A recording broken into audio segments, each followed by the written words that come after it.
Harper Audio presents The Christmas Promise by Sue Moorcroft, read by Laura Kirman. Chapter 1. Christmas begins in Blackguard's Bar. Saturday the 1st of December. Battling her way along the crowded pavements of Camden High Street, under the red and green Christmas lights, and past the huge booths and aeroplanes displayed on the shop fronts, Ava didn't feel entirely in the mood for going out and having a good time. Today, her first day as a casual stallholder in the West Yard market, had seemed endless, and she was pretty sure there would never be a second.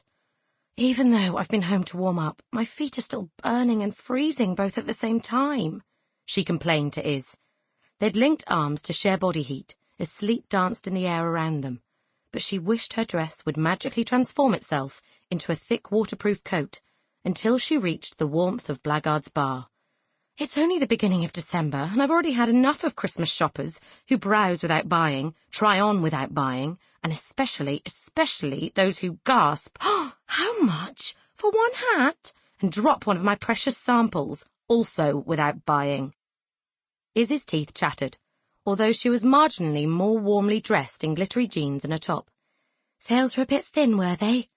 To the point of being anorexic, even though I slashed my prices and prayed that none of my bespoke customers would appear and demand to know why they'd previously paid double. Your hats are amazing. You should be charging more, not less. Ava gave Izzy's arm a squeeze. Oh, thank you. But needs must, I do need to eat, even if I can manage without luxuries like restaurants or the gym. I get anxious every time I think how much I spend on tarpaulin, skirting cloth and display stands, all of which look likely to end up on eBay after Christmas. If another casual hadn't offered us a lift home, I'd probably have stuffed the lot in a bin. I should have listed my stock on Etsy or not on the high street and saved myself a lot of freezing disappointment. She gave a little skip to keep up with Izzy's long stride. I hope this drinks party is worth coming out for. It's a bit early for a Christmas do, isn't it? PR and marketing people will be frantic for the rest of the month with clients. Anyway, 3 of the associates from Jermyn's were already over here today with a new client. Oh, look, there's Todd, going into Blackguard's. Ava watched the back of their mutual bestie, Todd, with envy, as he hopped out of a cab and into Blackguard's Bar, safe from the December drizzle. Clients on a Saturday? It's not necessarily a Monday to Friday industry. Iz was on a short contract at the communications agency where Todd was an associate. Todd was taking his newish and bossy girlfriend, Louise, to the agency Christmas do, and so Ava had agreed to be Iz's +1. Iz not currently having a boyfriend or feeling sufficiently brave to go alone. Iz's next words illuminated why giving the event a miss had not been an option.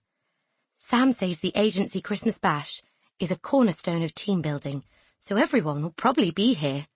Ah, if Sam said it, then it must be true, Ava teased, shooting thankfully through a midnight blue door, spangled with stars, and into the happy and familiar din of Blackguard's Bar. The rough-hewn wooden pillars, incongruously strung with fairy lights and mistletoe, tied with red and black ribbon. Typically Camden, Blackguard's was about crowds and diversity, suits mixing happily with gothic black or steampunk satin. Todd! Ava managed to grab Todd's arm as he was about to vanish beneath a cardboard and tinsel archway. Give me a hug for coming out on such a horrible night. Todd blinked behind his glasses and wrapped her awkwardly in his warmth. You could always wear a coat or take a cab. But then I'd have a coat to hold or a cabbie to pay. Todd immediately let the subject drop. They all knew that Ava didn't have the dosh to spend on cabs and would prefer not to freeload in a cab Iz had paid for. He gave Iz a hug too. Sam and the others are here already. It's going to be a great night. Ava had to raise her voice to be heard over the Christmas revellers and pulsing music. So I get to meet Sam, the big important man, tonight.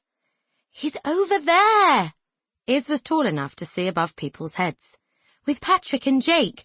I can see some of the girls, too, over in the corner. Nobody else seems to have brought guests, she added, uneasily, doing the looking without looking thing that was more obvious than staring. Ava gave her arm a reassuring pat. But you were told you could, and I can always disappear off home if you think I'm in the way. She paused to check the angle of her black feathered pillbox hat fixed to the coil of blonde plaits at one side of her head Sample complete. Ready to continue?